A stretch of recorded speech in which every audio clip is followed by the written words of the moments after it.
I would challenge anybody who says that the issues that are being raised, violence, discriminatory practices that are being perpetuated in the name of culture, are foreign issues. You just have to look around you to see that these are live issues in our country. When you talk about a sense of injustice, a sense of feeling you've been badly done by because you are a woman, and that is articulated today, we'd say, with impunity. But we did not have that vocabulary at that time. You were just embarrassed.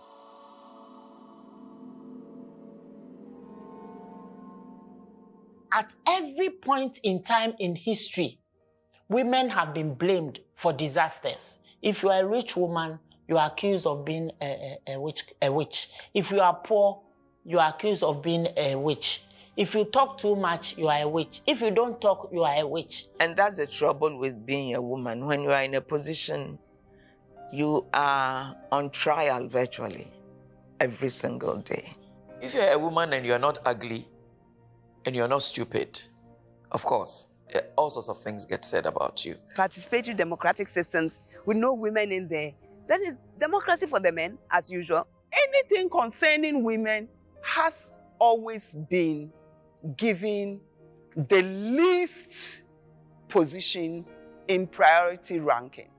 As to this idea that gender equality issues are Western inspired and African women are just copying from the West, in a certain sense, it's a term of abuse thrown at activists whose issues we do not like. If you are convicted of being a feminist, will there be enough evidence to convict you?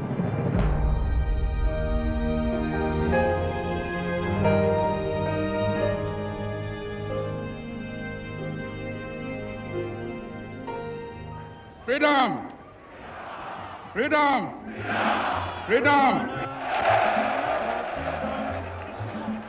Ghana, land of freedom, toils of the brave, and the sweat of their labors, toils of the brave, which have brought results. Gender activism in Ghana definitely has gone through many phases. If you look at the 1950s and 60s activism, I think it was a lot of welfare activism. Women organized themselves to support their own economic and social activities. They were also very interested in national affairs. If you recall, the CPP had merged two women's organizations into the National Council of Ghana Women. And the National Council was very interested in national politics and women's place in national politics. And also they were interested in supporting the CPP's efforts and to develop Ghana.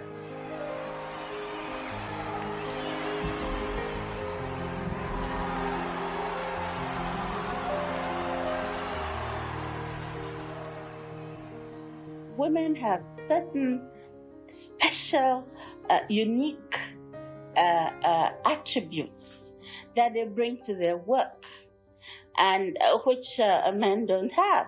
And men also have certain unique attributes which they bring to their work, which women don't have. And you need the two together if you want full development in your country.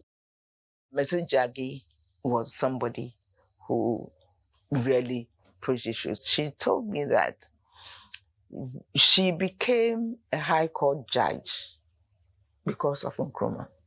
She said there was some national function or other, and Nkrumah came out, and the Chief Justice, Kosa, came out, with him and introduced the judges one after the other. And when Nkrumah got to her, he said, "Are you a high court judge yet?" And she said no. And he turned to Justice Kosa and said, "Why haven't you made a one?" And he said, in Britain doesn't even have one. And so if they are slow about it, why should we be slow about it?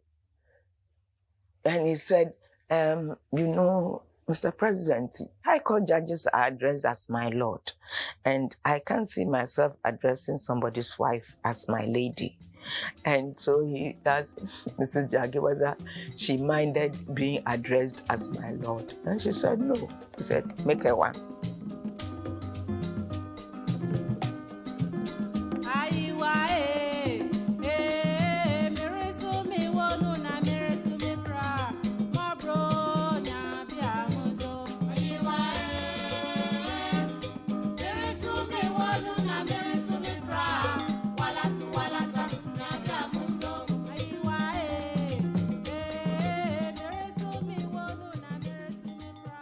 In 65, I finished my PhD and came and started teaching at Legon. But at the time I got back, one Mrs. Gloria Ayi, who used to be the headmistress of Accra Girls Secondary School, started the Voltarian Association. That is, women from graduates from Legon who were working mostly in the public service and also as teachers and heads of schools. The main issue was how to support secondary school students, in advising them on courses that they can do, whether after secondary school they will come to the university or go to a teacher training college or go into nursing, careers available for girls who leave secondary school. When we've been around for about 3 years, we then organized this Voltarian Association into Ghana Association of University Women, GAUW. And the main focus was supporting girls' education. This coup was carried out completely because of the things that had happened in Ghana, the tyranny and the despotism of Kwame Nkrumah, the deposed president. Everybody in Ghana was fed up with it.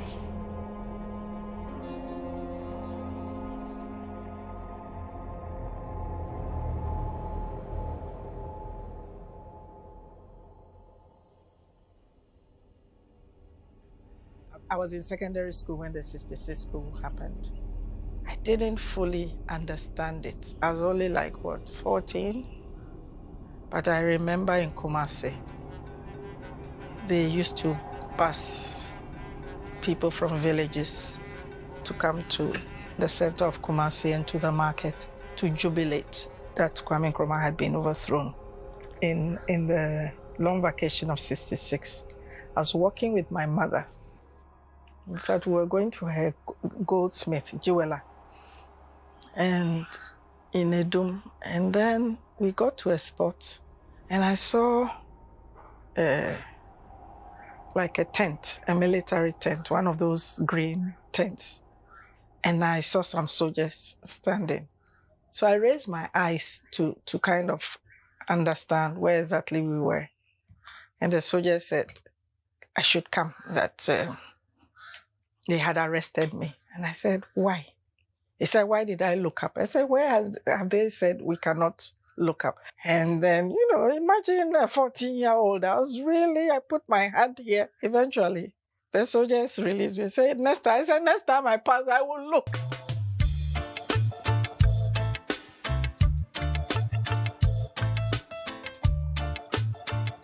Once the CPP was overthrown, we got into a period where women's organizations were not particularly concerned or involved in national politics in that way.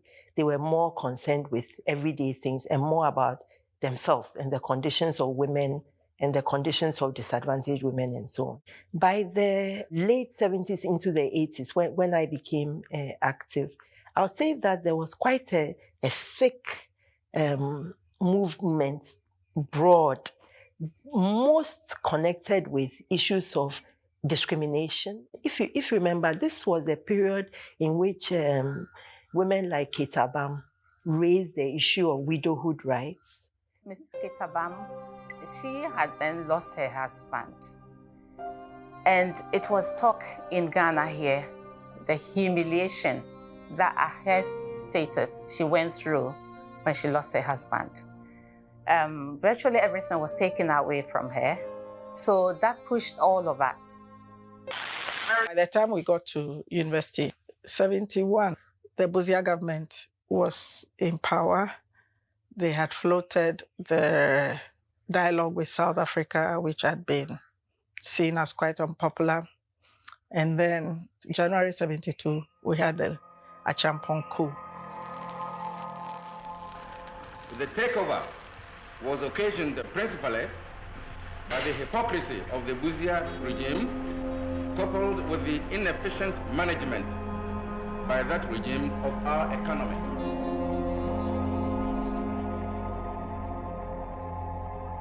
As I recall, I don't believe that I was overly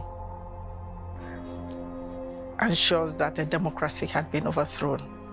What excited all of us was the kind of radical posture of the government, you know, because the city had been devalued and our debt had racked up. So you had a government which came up with a policy of yentia, we will not pay, a repudiation of the debt. And we found it very exciting and we demonstrated in support of it. Then there was all this Operation Feed Yourself, Operation Feed Your Industry. So there was this economic nationalism when we thought that really nothing much was happening. The soldiers had become corrupt. They were just amassing wealth and there was a lot of brutality and there was really no traction anywhere. That's when we turned against them. And we were involved in a lot of confrontations and the university was closed a number of times. The campus would be invaded by soldiers. And if I remember, there was one demonstration, we called it Kilometer 101. They met us around the Ghana Standards Board at dawn. And they said they had been sent there all night. They were tired, and it was about 5 a.m., 5:30. We said, no, we are not tired. If they are tired, they should go home and sleep. And they had their bayonets, and we were dancing right in front of the bayonets, etc. You know, and of course, these demonstrations did not just reflect our own dissatisfactions. By and large, they were reflecting a lot of popular dissatisfaction with the regime. You can criticize the government, then we will sit up. But don't destroy. See, when you know what you are writing is wrong.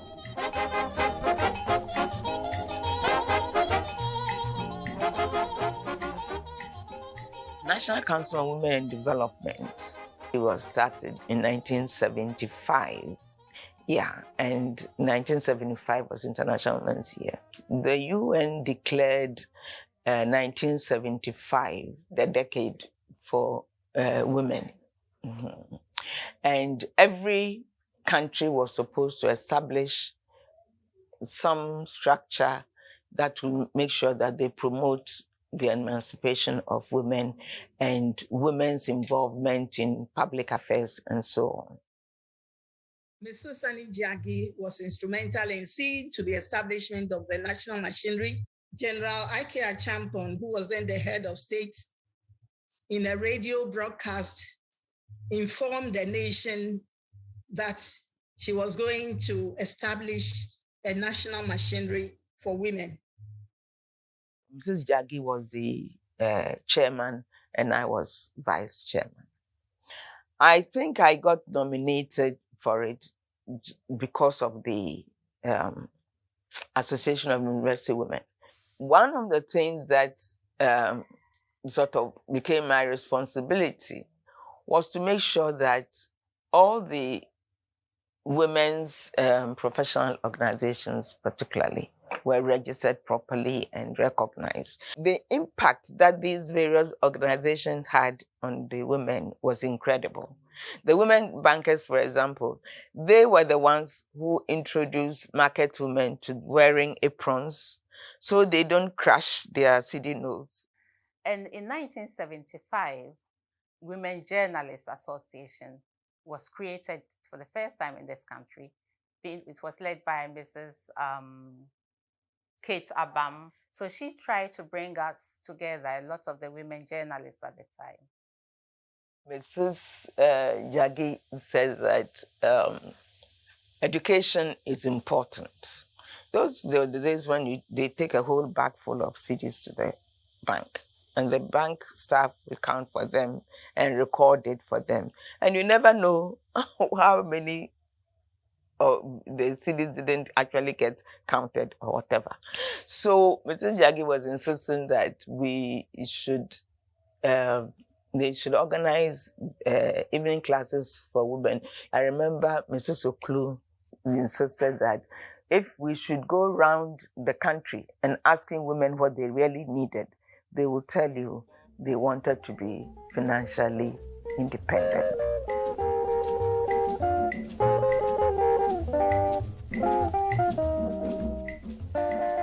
Mrs. Aseye Oklu was the lady who established Nkulenu Industries and the first woman to be, processing food items commercially, canning them and exporting them and so on. I have rubbed shoulders with women all my lifetime, since my school days up to when I was working for the government. They were giving me my due respect. I started the Ghana Manufacturers Association, and there are only about 4 women out of over 100. And whenever we go out to these meetings, we stand equal chance. On the whole, it's not bad. Mrs. Aseye Jaggi, she mobilized resources in the form of aid to establish cooperatives for women. I recall the first Gari processing factory, which was established at Kumasi. While we were trying to help women establishing factories for producing palm oil, producing smoked fish, it was Mrs. Oklu who, in 1975, when they had the first conference, she raised the issue that the biggest problem that women entrepreneurs have is capital, because they don't have any properties most of the time to guarantee them loans and so on. And the discussion after that conference in Mexico brought about the establishment of Women's World Banking. This Women's World Banking was started, and Mrs. Oklu made it a point to make sure that they performed well, because it was Ghana's special gift to the world, as it were.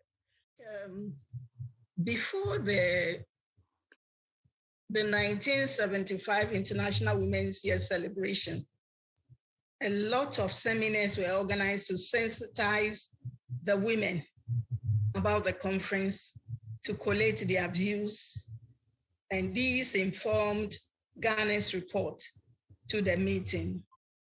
A lot of people do not know this, but until 1979, a married woman could not get a passport without the husband's consent. And it was one of the things that NCWD really worked hard on. I think the National Council for Women and Development did a lot of work. When the passport form said you needed your husband's consent to get a passport, I said, why? And the director of passport said, that's how it has always been. I said, well, it has to change. I'm not getting my husband's permission to get a passport. I'm an individual in my own right. Why? At that time, I was very small. I think he just looked at me and said, this girl is too much of a problem. He took it, then they issued me with a passport.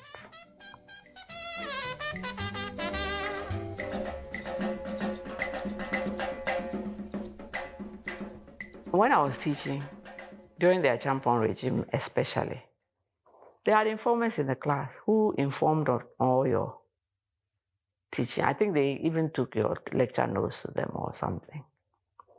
How did I know? The judiciary celebrated 100 years of existence in Ghana, and we were all invited to the castle then.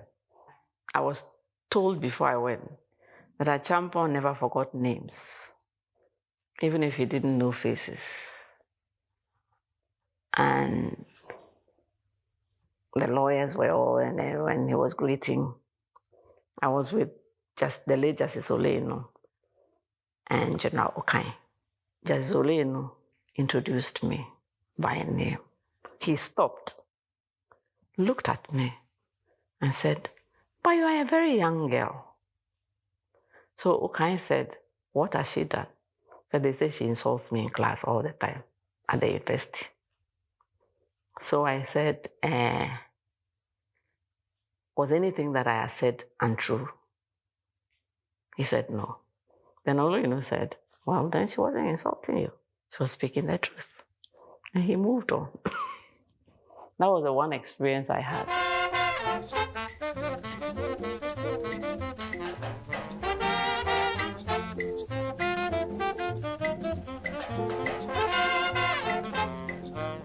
The market culture,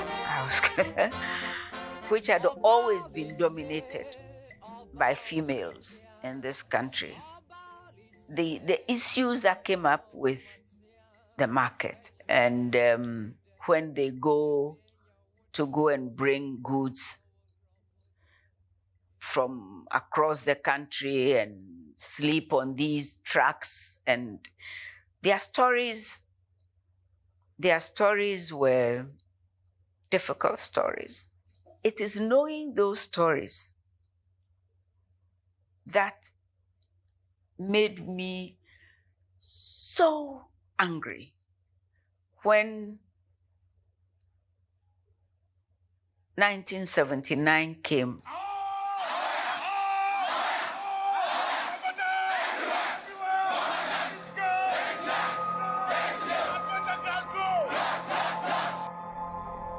And market women were being targeted as the people who were, what was their name? Kalabole.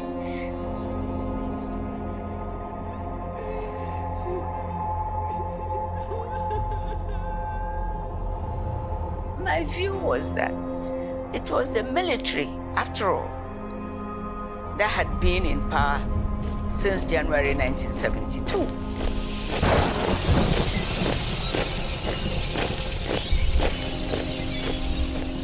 They had led us into the mess.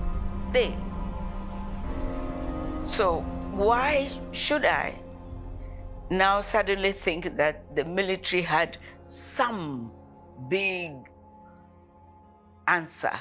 No, I didn't stop to think about it. I did not. The soldiers did not understand why the market queens could take things in bulk. Before the coup, plantain farmers will bring their produce to the markets. When that farmer is coming, or when that wholesaler is coming, we didn't have hotels as we have them now.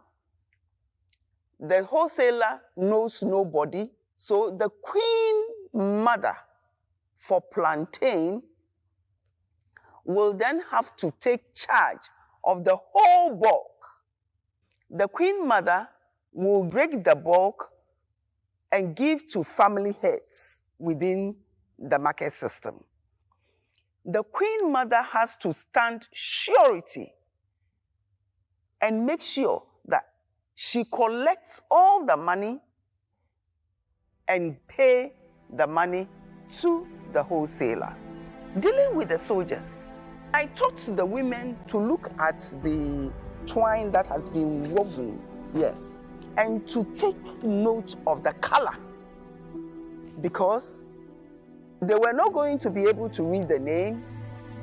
They can't read the numbers, but at least the stripes here and the color of that they can describe to me.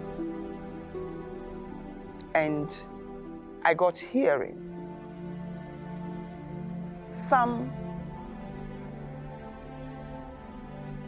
were disciplined, but some also came to me to tell me that if I get dismissed, but I will not get dismissed because this is our era. During the early stages of the revolution, when the Mokola market was razed to the ground, a lot of women were displaced. They were blamed for the food shortages in the country. Women were suffering generally.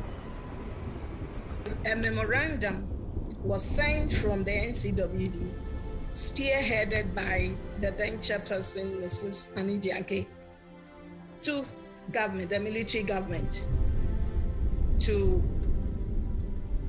ensure that women do not suffer unduly. In the memorandum, the NCW pleaded for the women who have been displaced because of the raising down of the Mokola number 1 market. Eventually, the new Mokola was built, and was able to house some of the women.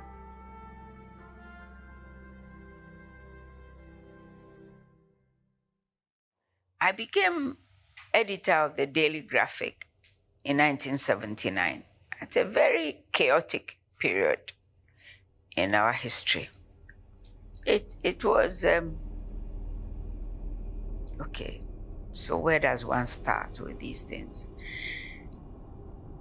Flight Lieutenant Jerry Rawlings had attempted to stage a coup d'etat and had failed and was being tried. He and his wife were friends of mine and ours. When he was being tried, I was at the trial in Burma camp every day. And anyway, everybody knows what then happened. Then there was a violent overthrow of the military regime then, with whom I had had a very difficult relationship. I had been writing a column in the Graphic, which I called Thinking Aloud. Aloud, not A-L-O-U-D, but you are allowed to think. And there were times when, for weeks, I couldn't get my article published because the editor would send it to the Ministry of Information and they would say no. We used to have a joke about my unpublished works. But anyway, so this was me. It was well known that I had become quite a critic of the government. It was in the midst of all this that the Jerry Rawlings coup happened. A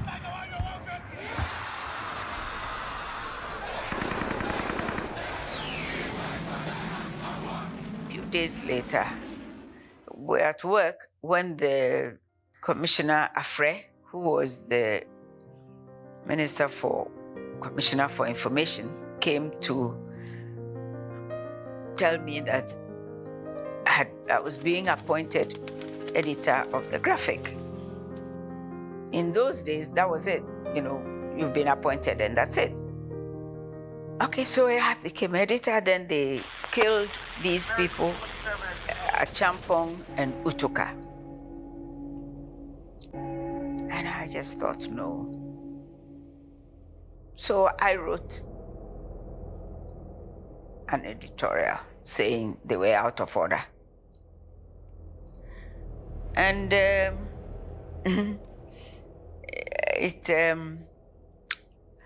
made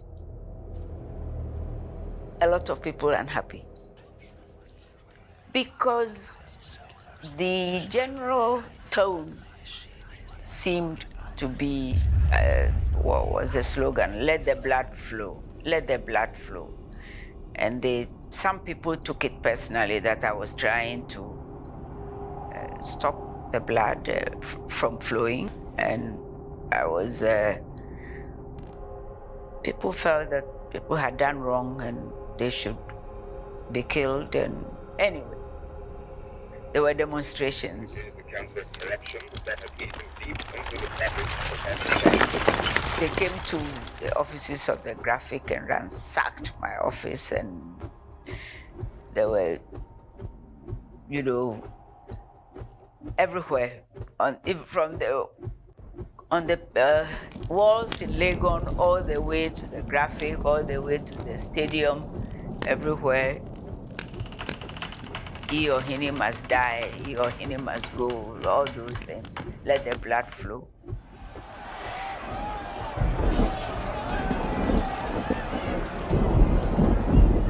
Well, we held our nerves. And in a way, the flight lieutenant himself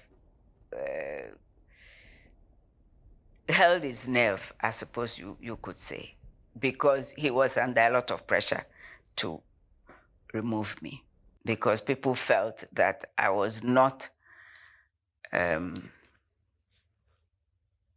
sympathetic to the revolution.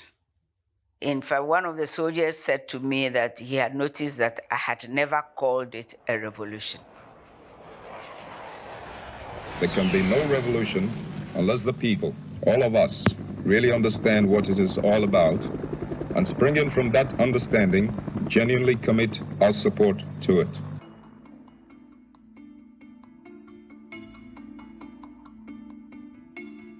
The Graphic was doing recipes and fashion and that on the women's page because there was no direction.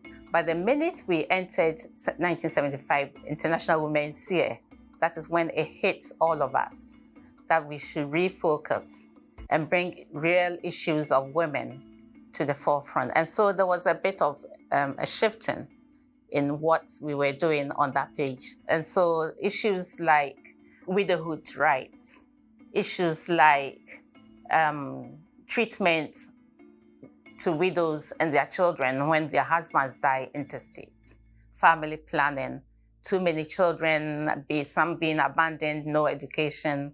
You know, those are the issues that traditionally they were not discussed, but we wanted to bring in. And with Elizabeth also made quite a good impression on Graphic generally, especially the editorial, because she was quite outspoken and quite a firm lady and in the editorial section. It gave us, all the women in editorial, that kind of edge to be also to be able to speak up in the columns or whatever reporting that we were doing.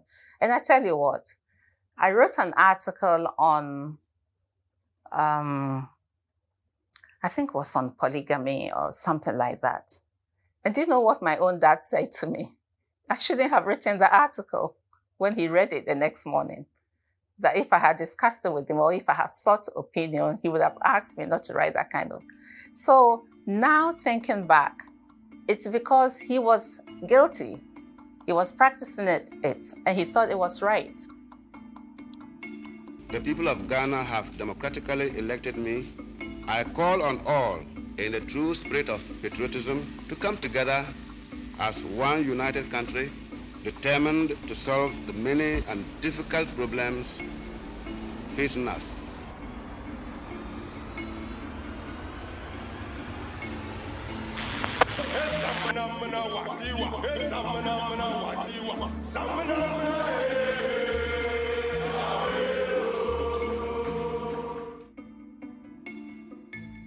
Miss Elizabeth Ohene was the editor of the Daily Graphic at the time, and Adjoa Eboaferi was the editor, first as assistant editor of the Mirror, and then later on she became editor of the Mirror. Names that you had seen and heard before coming into that space, and you felt that you wanted to be like them. Elizabeth Ohene at the time was extremely strong, very vocal and principled. So I actually started the page, and I used that page in raising issues of concern to women, looking at women in a much more broader sense, the role they play in society in terms of their leadership and also what they brought to the table as women. So basically looking at women beyond their household responsibilities and so on. But there was, even within the features department, you felt a sense of not being treated equal.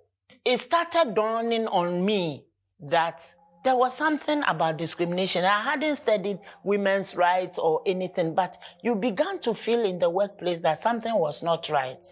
And also you began to see the ways in which, like if you go to do a story, you saw the disparities between the things that women did and what men did.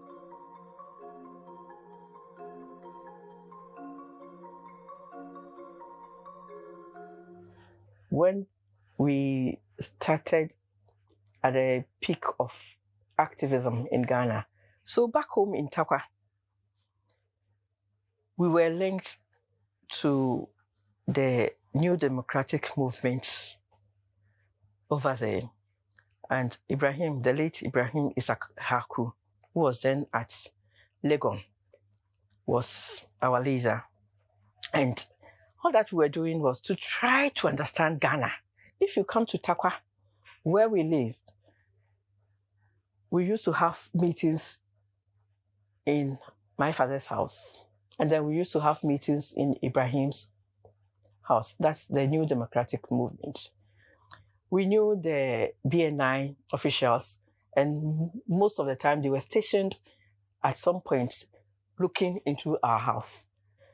That was the time that people like Akuto Ampao, Kwame Kakari, some other leaders were arrested by the regime for planning against them.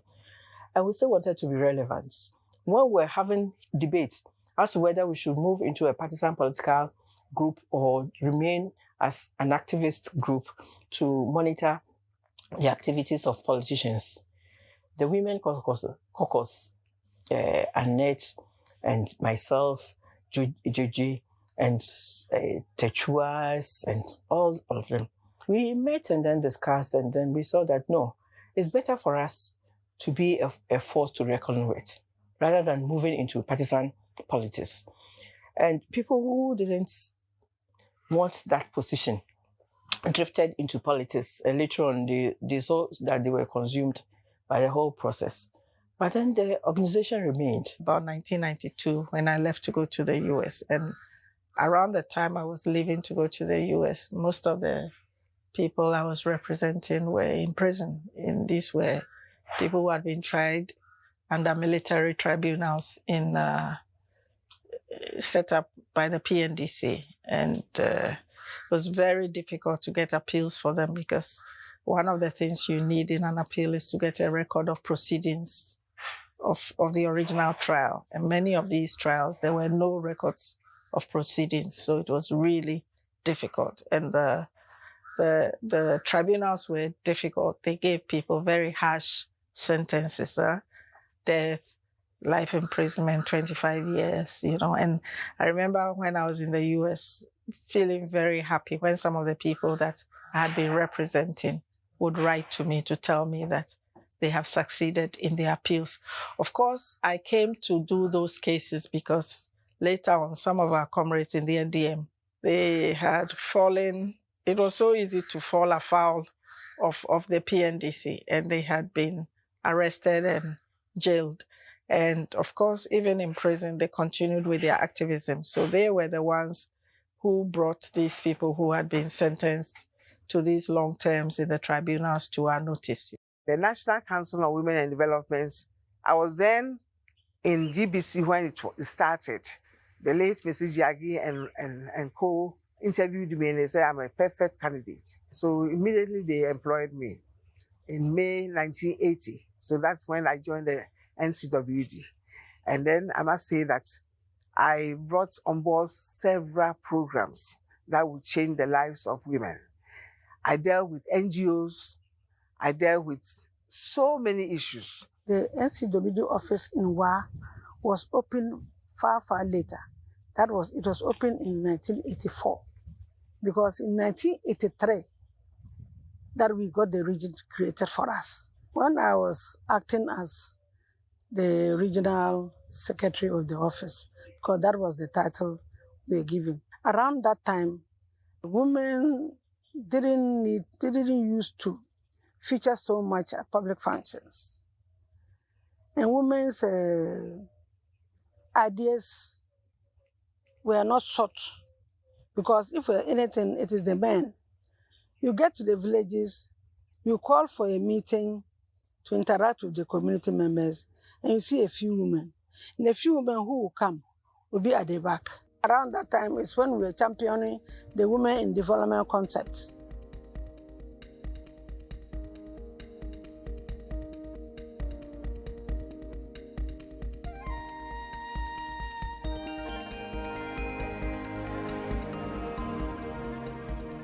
One lady called Mrs. Obinim, Beatrice Obinim, came to see me in the house. I had never met her before.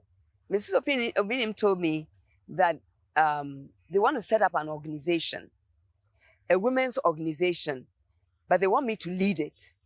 And I said, oh, no. I have tried to go to one that didn't really work, and so I didn't want to be the one to lead anything. And she said, well, because your husband is a military person, we can start with military wives. My position was that the women should be part of decision making. But they were more into just organizing women to be visible. We actually decided to inaugurate officially the organization and then vote for people to be the executives. That's how I became the president. So I had to sit down and write the aims and objectives. And I went to Mrs. Jaggi and she said, look at the 4 pointers of the United Nations Declaration on Women, that every woman should be developed politically, socially, economically, and culturally. And look at what you can do. We had market women's representatives, we had bakers representatives, we had business women representatives, military, police, prisons. They were all represented there. We cannot just have INCC and have the PDCs and WDCs and all the executives of those institutions didn't have any women. The committees for the defense of the revolution got upset with me, reported me to the boss of the committees for the defense of the revolution, which at the time called me and said to me, Mrs. Rawlings, are you aware that all the revolutionary organizations are under my office? I said, yes, I'm aware. And why do you leave and go to Volta region without my permission? And then I burst out laughing. I said, we are not a revolutionary organization.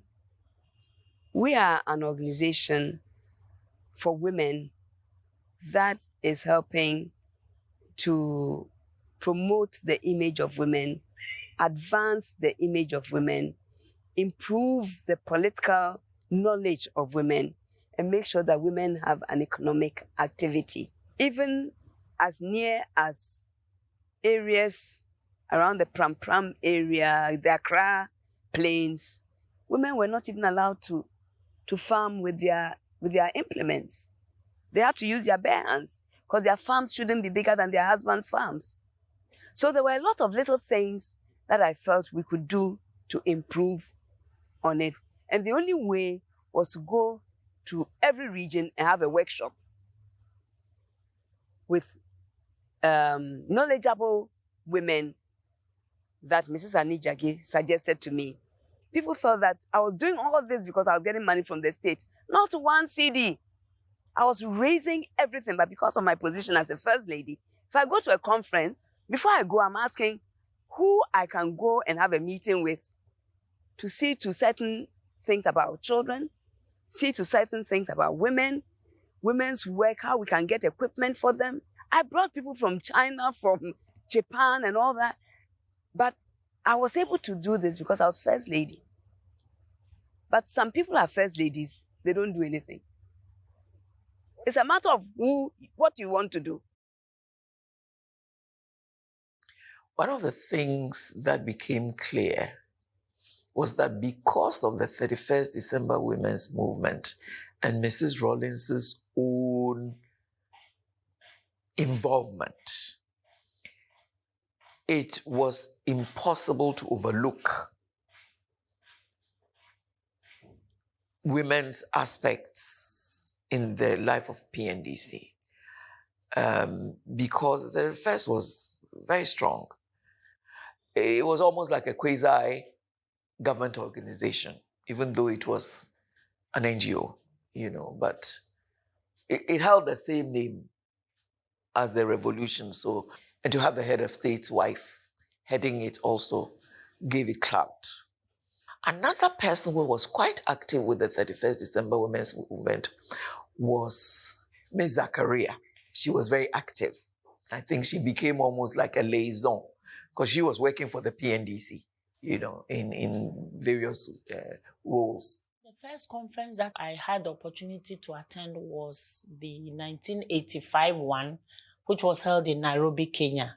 And at the time, I had just worked in graphic for like a year or so. So that was a great opportunity for me to participate in such an important conference. First of all, I was impacted upon by the politics of the conference because there was a huge debate about Palestine and Israel, and another one about South Africa.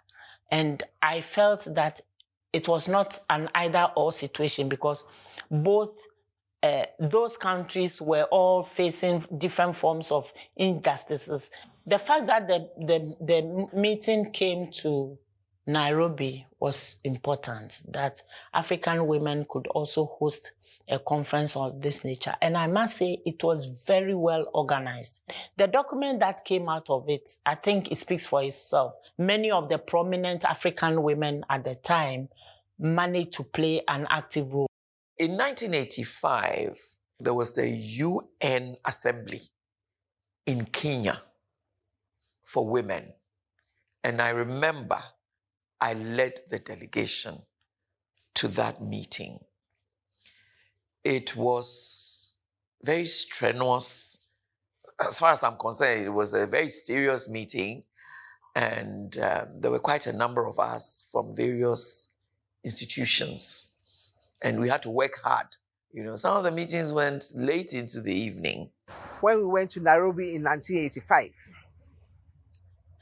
there were some of the 31st people who were added onto the official delegation. And the delegation was led by Joyce Ayi.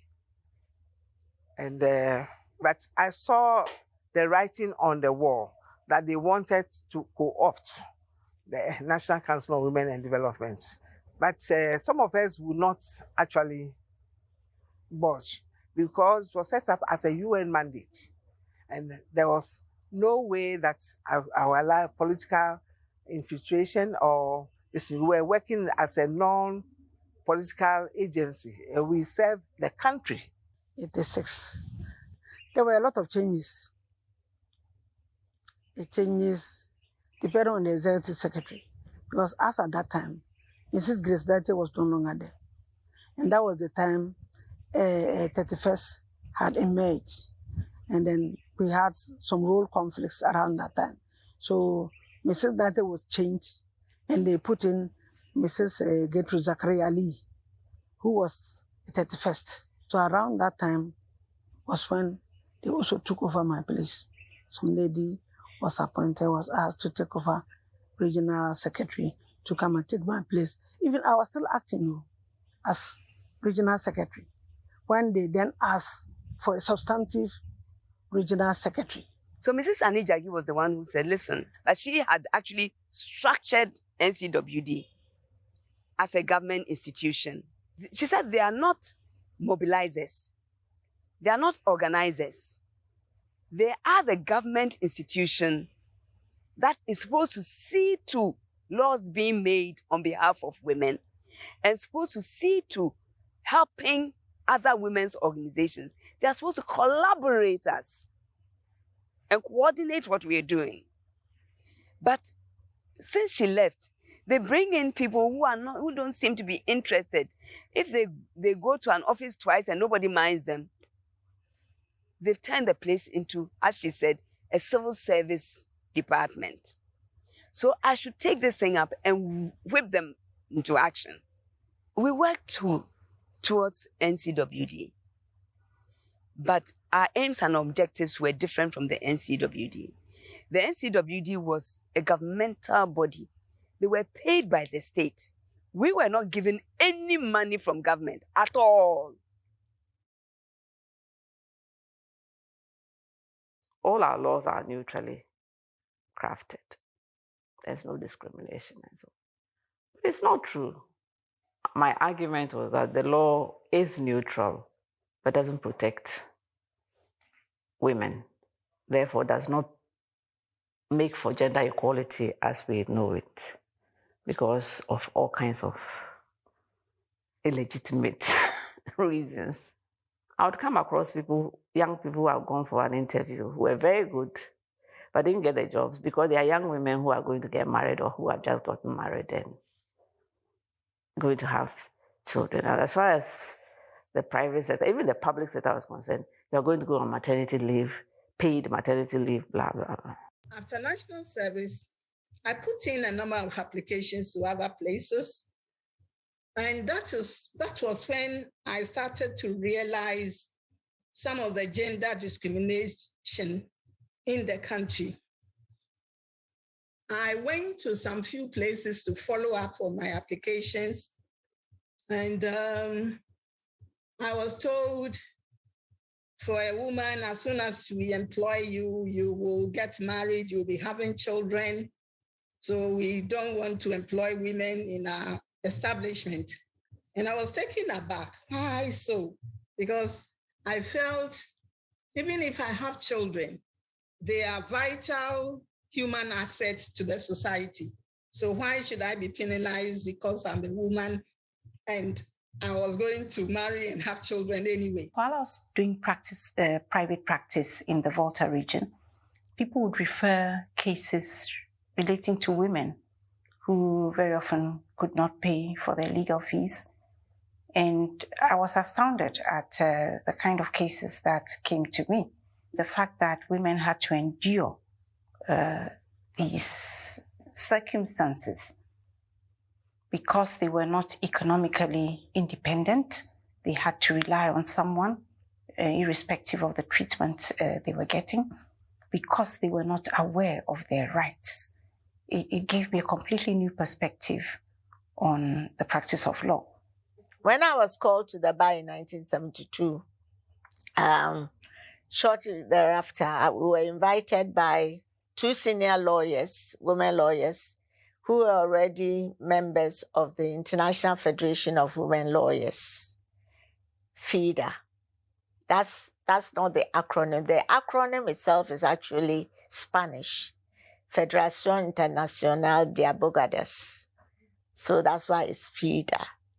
Those days, you should remember, there were very few women lawyers. I mean, the class ahead of us, we were the largest group of lawyers of seven women or so. So everybody ahead of us was, 3, 4. So we started meeting. And then as more of us or more women finished law school, they were brought on board. In FIDA, we started with how do women see themselves in relation to the law? Does the law play any part in their day-to-day lives?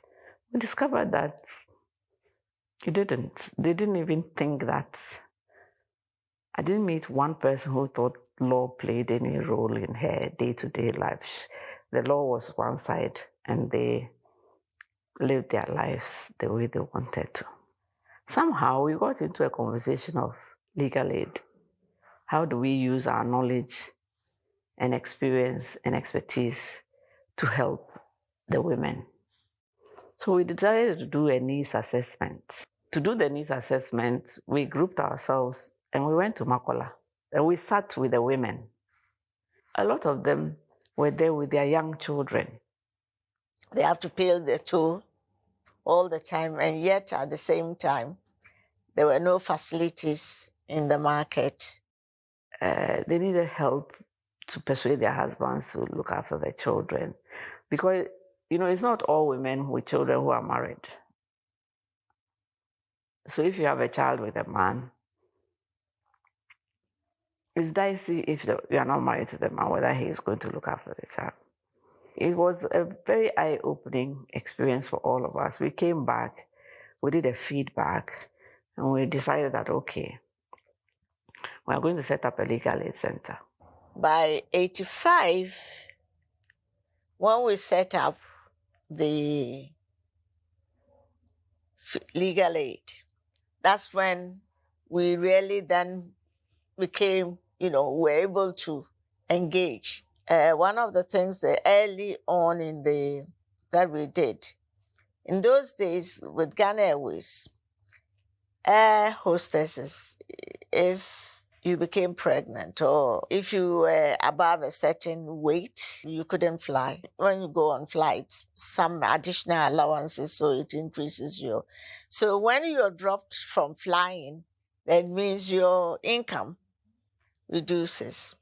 So we took it up with the management of Ghana Airways, and we managed to get them to change those regulations. Then once we started this legal aid, of course, it meant that we also had to start agitating, because a lot of the problems of women stem from intestate succession, especially among the Akans. And I talk about the Akans because I know them more than the other tribes. A husband dies, the family comes, they clear out the wife and children and take over everything. And that's the beginning of hardship for a mother and her children. The Federation of Gold Coast Women in the early 50s had been agitating about a law that would protect women. In 1985, that was the year that the intestate succession law had been passed. I would always say this, that the PNDs in terms of laws promoting women, I think that it did quite well, because it did not take too long. Once they had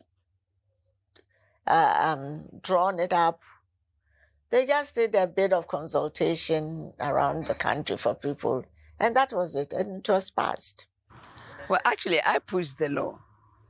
What happened was, so I went to see Mrs. Anijagi, and she said, let me sit you down and tell you what should be done. So I said, Ma'am, I need some paper to be able to write. So she said, I've got a lot of things typed. I'll give them to you. And then put in your character and see if you can submit it. And told me to put a letter on it and send it to the PNDC chairman.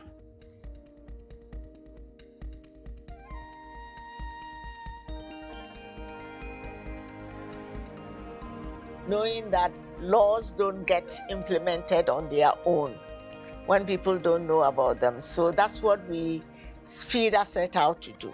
And so we started off by going to the markets here in Accra to tell people about it, to go to churches and so on. And then when you start talking about it, people will then come, oh, I have this problem.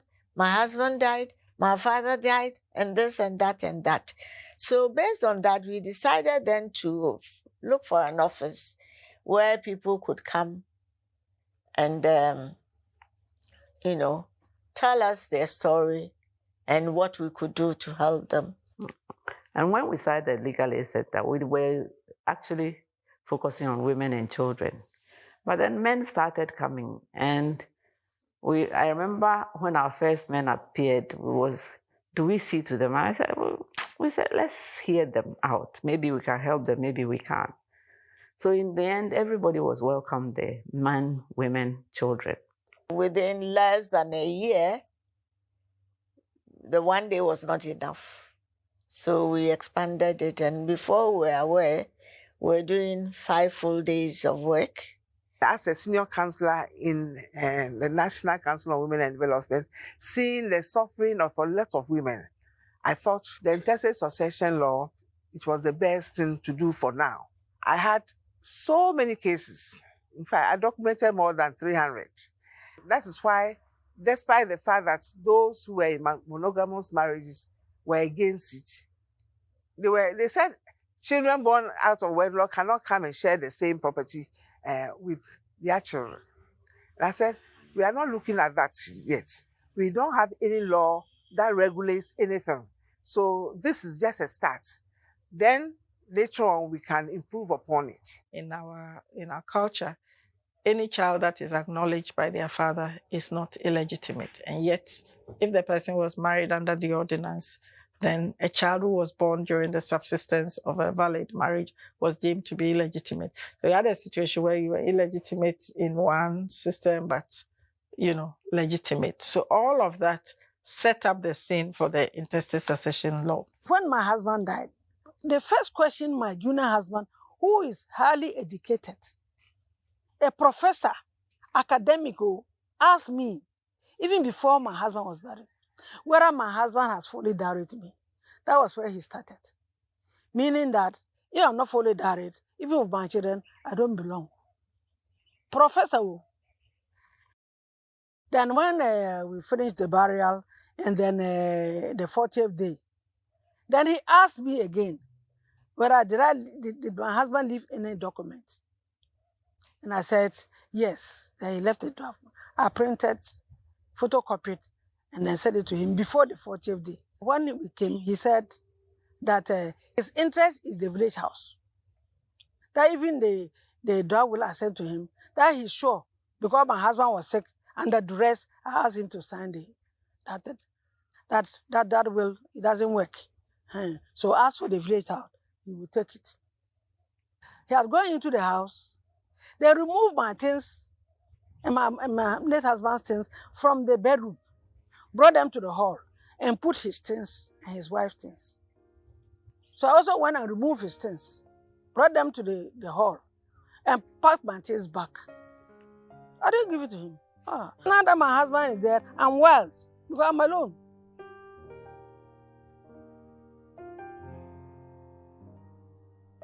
It was very difficult for women to become adversarial in their issues with men. They did not like the court option. Even when the matters were not resolved amicably, they preferred to leave it. They would often say things like, oh, I can't take the father of my children to court. I believe that if our society was more gender equal or was more respectful of women's citizenship, many of the problems we're seeing at FIDA would not be there. And yet the need was getting bigger and bigger and bigger.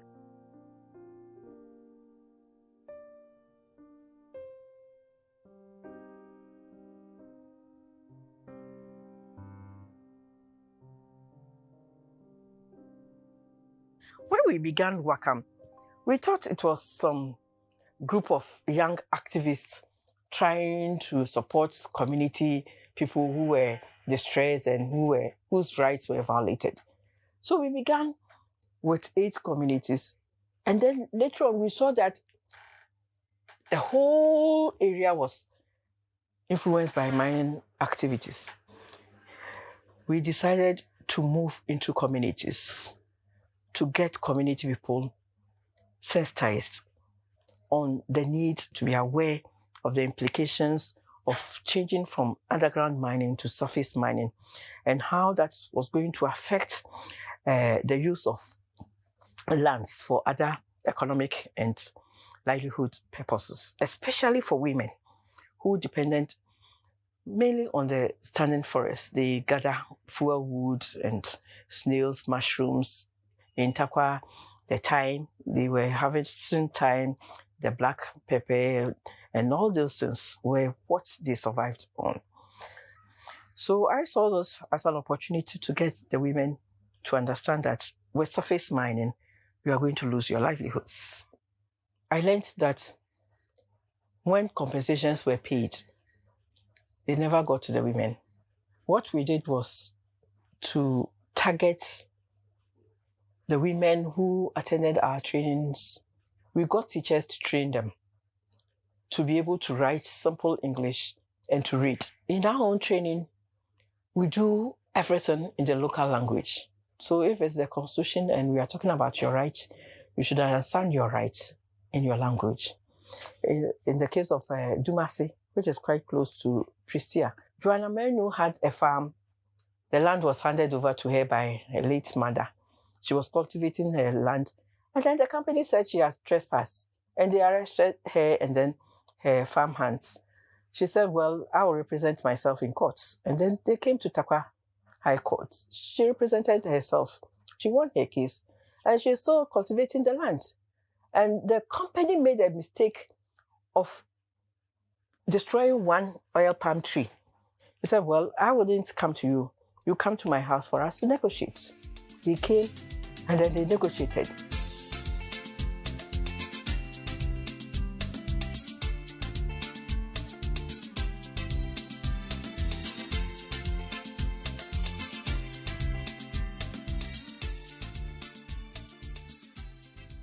This early 90s period coincided with a group of us deciding to set up an entity called the Third World Network Africa. And my role in Third World Network Africa was to develop a program of gender research and advocacy.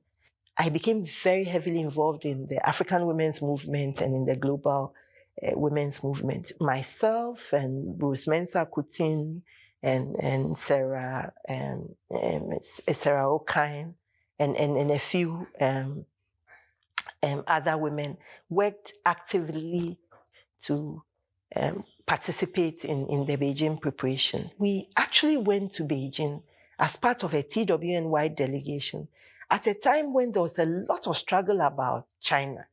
And activists were not very happy with China, the women's movement, because they felt that China was not open enough. You know, Georgie was very political even at that time. So she was very clear that, what are we doing here? Is it our place to explore and assess the facilities for the conference? But it was an eye-opener for us, and I remember us climbing the Great Wall of China. Because we came late to the game, we decided not to duplicate what other people were doing, but to choose one of the areas in the Beijing platform processes that was neglected. And the area we picked up was the national machinery. It was speaking to the mechanisms that states had been asked to put in place to support the gender equity agenda. So we embarked on an 8-country research of national machinery for women in Africa. This period also coincided with the Beijing Platform for Actions Development. People were quibbling about so many sections of it. And we felt that rather than fight about China, which had been chosen as a host anyway, and there wasn't much that could be done to change that, we needed to focus on the documents. But before the Beijing conference, there were a number of conferences. But there was one thing that they didn't see as important, and that was the girl-child's education. The girl-child's education is not just educating the child in the classroom. It's a major thing to reduce the discrimination and discriminatory behavior towards the girl child. The voices of women from certain parts of the world are more muted than others.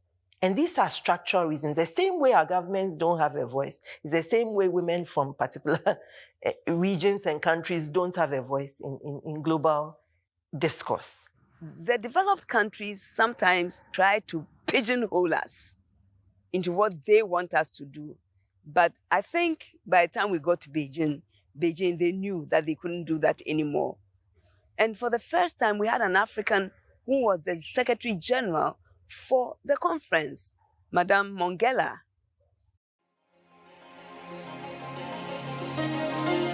The Fourth World Conference on Women must elicit commitments to action, coupled with commitments of resources. This is the mission in Beijing. No further analysis, but a deeper level of action.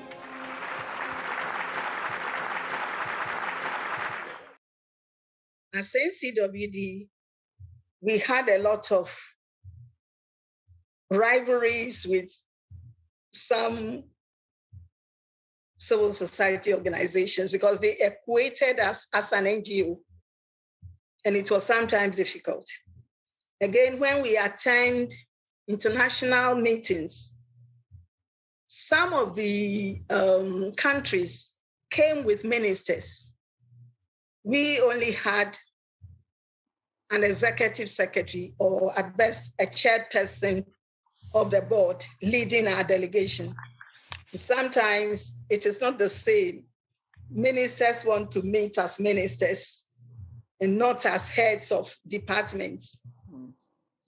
So when we became a full-fledged ministry with a minister of cabinet status, our status was elevated. We had more resources to work with, more staff to work with, being a full-fledged ministry than when we were just an NCWD. In 1986-87, I had been away on a United Nations University Fellowship on household, gender, and age. So when I returned, I really wanted to have a much more formalized group on campus. And we decided to concentrate our efforts on this Development and Women's Studies program, DOS, at the Institute. And again, even though the Development and Women's Studies program was based at the Institute, it included faculty members from other departments. I remember that we had a number of successful workshops, and we also received funding from the British Council, which allowed us to have some link arrangements with universities in the UK, and a number of our members were able to travel and even study. A number of older women did sandwich PhDs through the British Council link. Part of what the Development and Women's Studies program was doing, especially as the Structural Adjustment Program and their later incarnations, the Poverty Reduction Strategy papers and all of those things went on, it also exposed the poverty of theory and of development practice, that the conditions were really getting worse and worse, And I think it led to some refinement in our own methods and approaches. What we succeeded in doing was in legitimating our interest, And our interest was also not just within the university, because increasingly there were women who were outside the university who were also engaging in different forms of activism, but which was complementary to what we were teaching.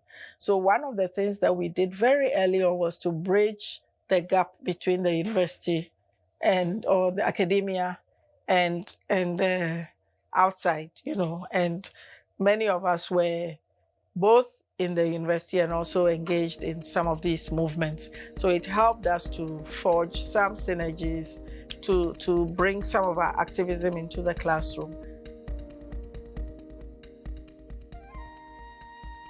The Center for Gender Studies and Advocacy was established in 2004. It started its operations in 2005 and basically remains today as the leading institution for promoting gender equality within the University of Ghana. In recognition of the multifaceted nature of gender inequality issues on campus, they had to set up an organization with a broad mandate, which was both academic, policy, and also involved mentoring and support. One of its most singular achievements was to design courses that could be taken by every student in the university. And these courses were basically inserted into the African Studies program at the University of Ghana. You may know that every student who comes to the University of Ghana has to take a course in African Studies. The African Studies course also came to be redesigned to have a component on gender, an intro to gender issues, and which every student would take, and also 2 sub-specializations. Those courses remain part of the university to date.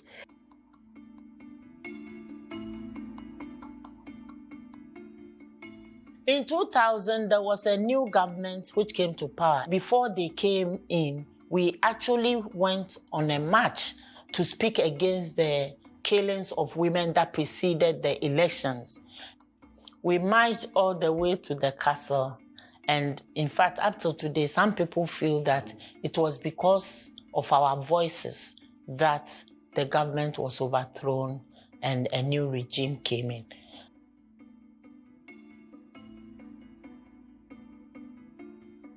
NetRight focuses very much on economic justice issues, on movement building, and on emerging issues. And I think the economic justice issues are especially important because if we really want to center women and their demands, they should also be very much within the growth points in the economy. The period 2003, when the next election was going to be in 2004, we were challenged to do something different. And that's when we came up with the idea of the Women's Manifesto. This is work that brought everybody on board. At the time, the Network for Women's Rights was also in existence. So we could utilize the space of the Network for Women's Rights to push the agenda of the Women's Manifesto.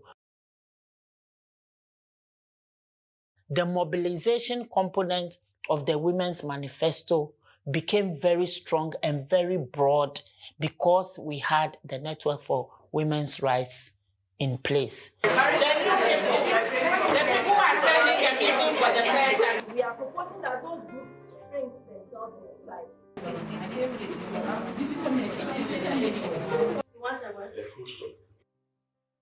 play the central role in socio-political development, full stop. Everybody who believed in women's rights, everybody who believed in social justice, and everybody who felt that we needed something that was representative of women's concerns, and that could be used not only by women, but decision makers, politicians, ordinary women, be they market women, or others who work in the informal sector. This is a document that must be used, and it is speaking truth to power.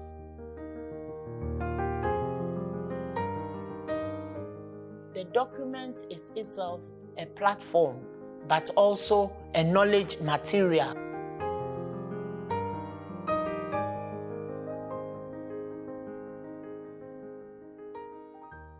We have this affirmative action bill.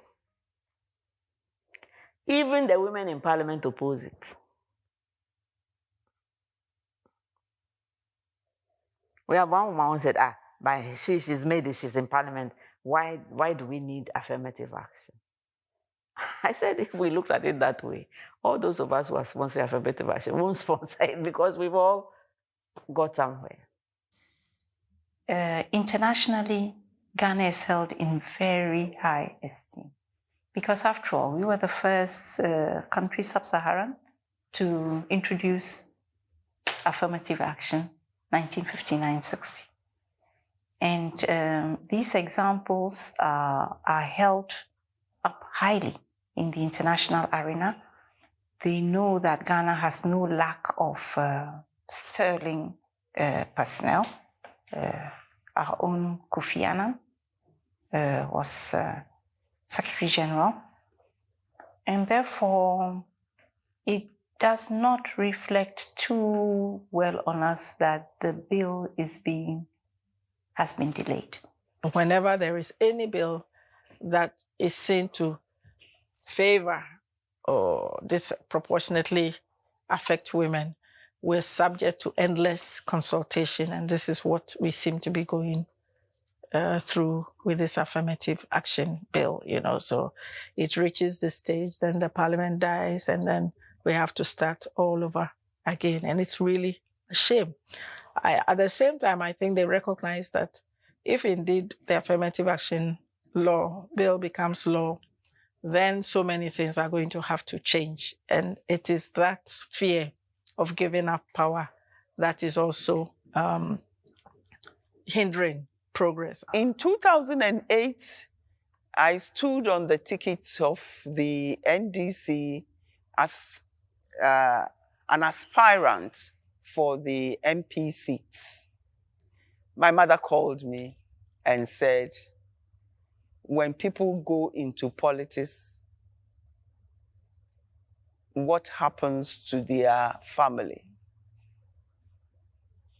I said, well, they get abused, they get called names.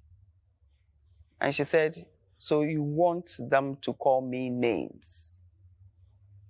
And that got me. So I resigned. In 2004, when I tried my doomed this thing of trying to go into parliament, you would have thought that the kind of language and thing that I put up, I was faced with as a 21-year-old or whatever in 1967 had passed. But no, it hadn't. I had interviewed anybody that there was worth interviewing in Africa. I had done everything. I was minister. I'm trying to go to parliament. And my main opponent will go on a platform and say, oh, they said I didn't have a husband. Okay, so and I didn't have children, they said. Now, what that had to do, so did I have to go on a platform to say, no, I have a husband, no, here's my child.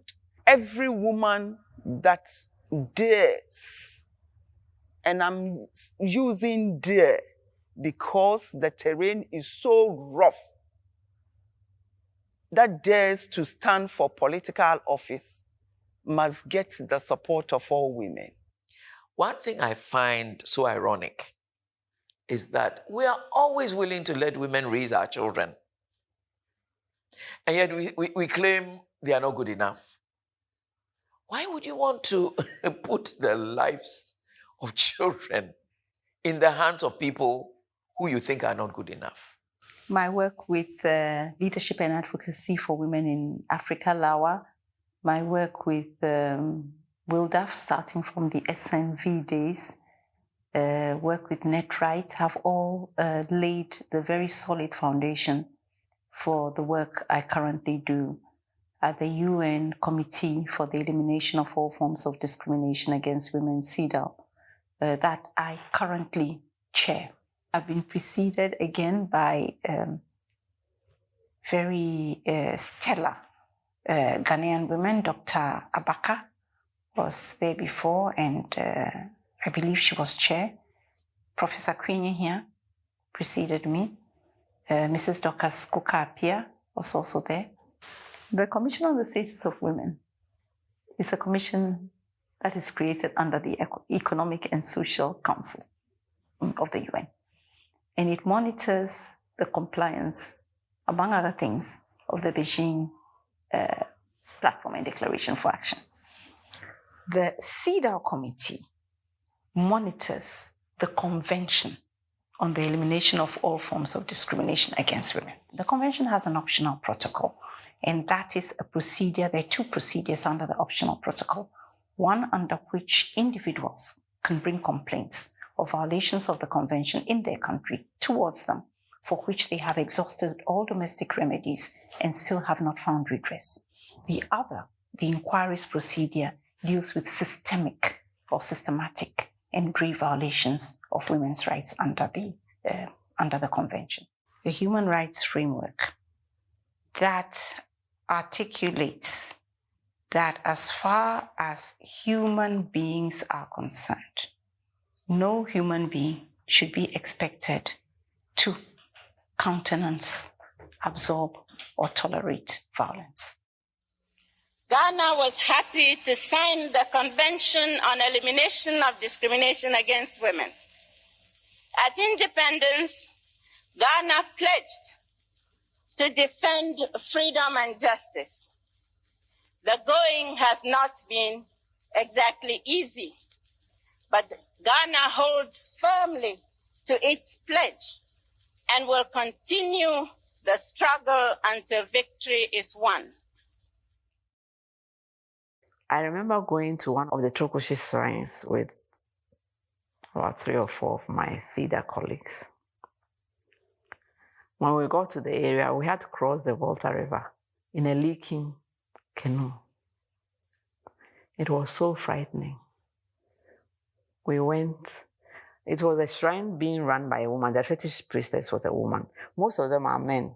So we tried to find a woman to see whether her attitude would be different from the male. We went. We had done all the homework. She knew beforehand that we were coming and so on. But when we got there, and the priestess took over an hour to come. She was really, really furious. So she came to sit down and said they should give us water. The water is raw from the Volta River. My lawyer colleagues, I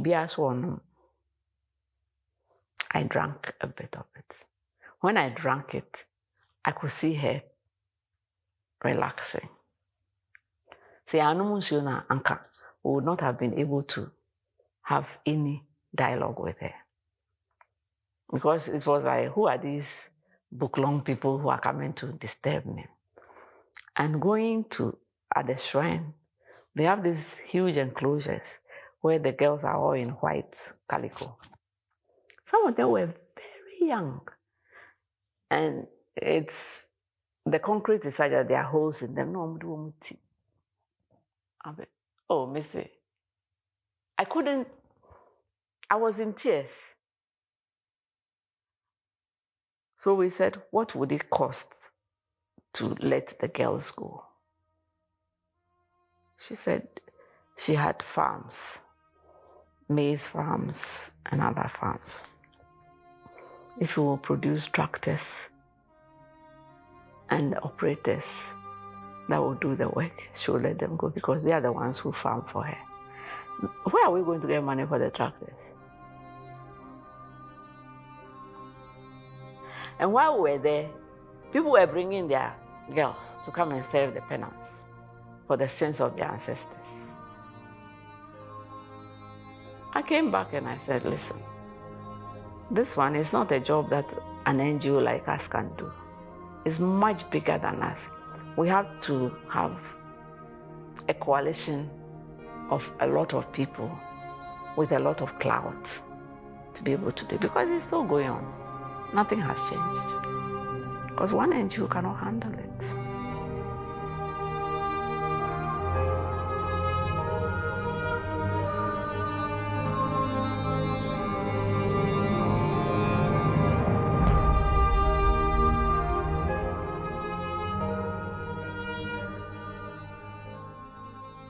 To do a nationwide research on violence against women and children was a major achievement.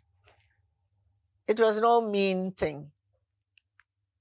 The study findings showed quite clearly that violence against women was a big problem in this country. And we could not continue to think that it was not a problem and that it was it was a foreign import. Somebody you're interviewing will tell you, describe the way they feel when something has happened to them. That describes in detail, something that she doesn't even have a word for, something like psychological abuse. That this man would do, say, "Otimi yo bibi or yo bibi ne kum wusunsum." the doctors will tell that, you know, the symptoms are classic of psychological abuse.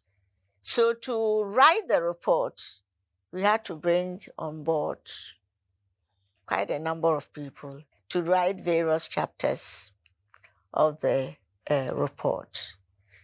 And I'm so glad that we did this, because once the report came out, that became our advocacy tool that led to the passage of the domestic violence law.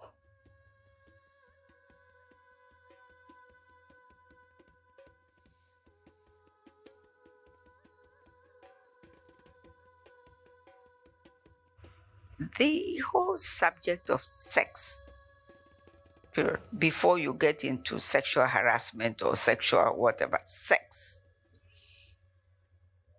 it's not talked about.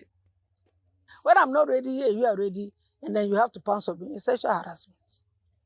Because you have to have foreplay before you pounce. But in most of in the homes, there's no foreplay. Most of them, there's no foreplay. And you pounce on, it's not sexual harassment. And they say we shouldn't add it, but it's sexual harassment. I wrote this article recounting my story of sexual abuse as a 7-year-old. And I seemed to have touched many nerves. People have said to how brave I was to have talked about it. But it took me 67 years. 67 years.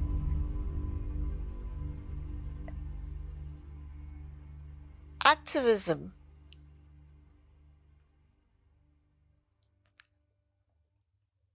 is a challenge on many fronts.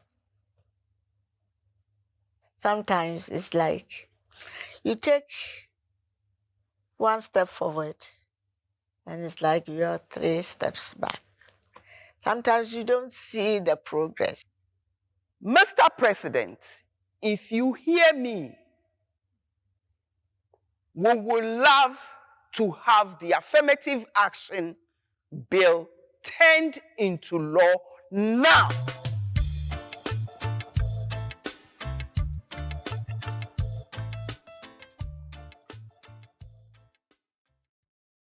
For me, I see that the women's movement in Ghana has been going up, down, up, down. Currently, I think it's down.